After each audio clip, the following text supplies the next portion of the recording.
Eh bien bonjour et bienvenue dans ce nouveau tutoriel dans lequel je vais vous expliquer comment mettre un produit dans WooCommerce. Donc WooCommerce c'est le plugin e-commerce de référence sur WordPress. Et donc je vais vous expliquer comment mettre un produit en ligne. Alors ça se passe quasiment comme la procédure pour mettre un article en ligne. Sur la colonne de gauche, vous allez avoir un onglet qui s'appelle Produits. Vous cliquez dessus. Ici, vous avez la liste de vos produits en ligne. Et pour en rajouter un, vous avez un bouton tout en haut qui s'appelle « Ajouter produit ». Vous cliquez dessus. Ici, vous allez mettre le titre de votre produit. Mon produit. Ici, vous allez mettre une description longue. Donc voilà, on va faire une description longue.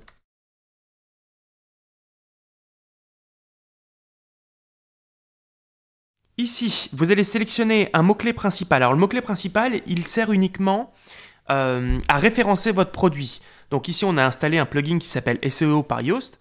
Globalement, en mettant, je ne sais pas si vous voulez vous positionner sur chaussures bleues, vous allez mettre chaussures bleues ici. Et lui, il va regarder toute votre fiche, il va vous dire, voilà, il va vous donner une note. Est-ce que vous avez bien fait votre description? Est-ce que vous avez bien mis vos mots-clés? Il va vous donner une note en fonction d'une couleur. Si c'est rouge, bah, vous n'avez pas bien fait votre description en fonction du mot-clé visé. Si c'est vert, vous l'avez bien fait. Donc ici, votre mot-clé principal, donc imaginons mon produit. Donc il me dit intitulé de l'article, yes, ça veut dire que le mot-clé mon produit est dans le titre de l'article. Il me dit aussi qu'il est dans le titre de la page. Il est dans l'URL de la page aussi. Il n'est effectivement pas dans contenu. Donc dans contenu, c'est par exemple la description. Je vais marquer ici mon produit.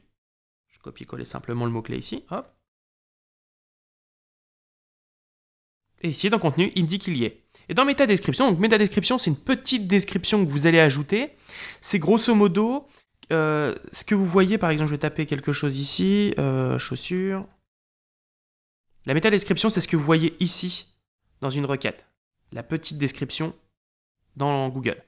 Donc, vous allez mettre ici, mon produit. Et super, bref, vous décrivez légèrement votre produit. Et là, tout est vert.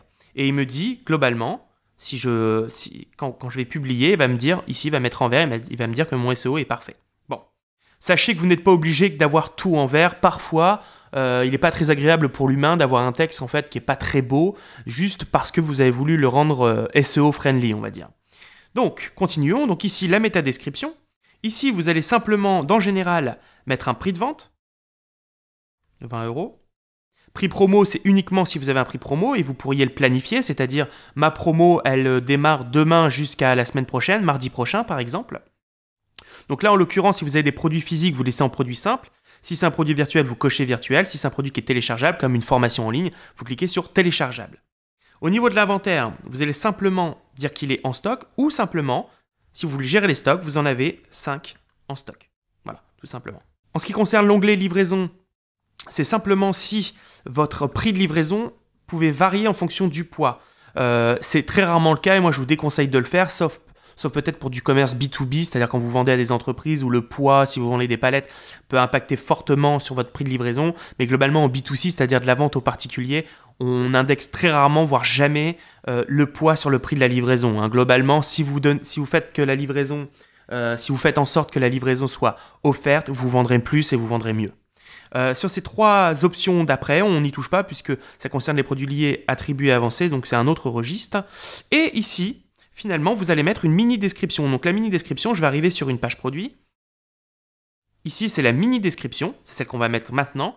Et la grande description, celle-ci, c'est celle qu'on a mis juste avant, ici. Donc là, c'est la grande description, et ici, on va mettre la mini-description. Blablabla, blablabla, ainsi de suite. Voilà pour l'édition de mon produit. Je vais simplement sélectionner les catégories dans lesquelles ils sont. Vous pouvez sélectionner plusieurs catégories. Donc, en l'occurrence, on va dire que c'est du maquillage, que c'est de la marque The Balm. Et voilà, donc il se retrouvera dans ces deux catégories-là. Et je vais mettre une image d'illustration à mon produit. Donc, envoyer des fichiers, c'est pour venir importer une nouvelle image. Et bibliothèque de médias, c'est pour aller chercher une image. Donc, je vais prendre une image produit, imaginons celle-ci. Hop. Vous mettez une petite description. Donc, image d'illustration de mon produit, blablabla. L'intérêt ici, c'est quand on met une description, on favorise l'image pour venir se référencer dans Google Images. voyez, si je tape chaussures Nike bleues, ici j'ai un certain nombre d'images, voilà, je favorise son référencement au niveau de ces images-là, et évidemment, dans Google Images, quand je clique ici, dans Google Images, ça vous ramène du trafic. Et puis ça favorise aussi votre page complète à se référencer. Donc je définis l'image du produit, je clique sur le bouton bleu, et elle s'affiche ici. Évidemment, dans une page produit, vous pourriez avoir plusieurs images, et pour ce faire, vous allez venir dans Galerie produit et ajouter des images. Quand vous avez par exemple une robe de devant, une robe vue de côté, une robe en bleu, une robe en vert, bref, pour montrer davantage d'images. Une fois que c'est fait, j'ai fini, je clique sur Publier, et mon produit va se publier sur mon site e-commerce dans les bonnes catégories. Voilà, c'est tout pour ce tutoriel. Je vous remercie de m'avoir suivi, c'était Guillaume Grelet pour Business Antidote. À très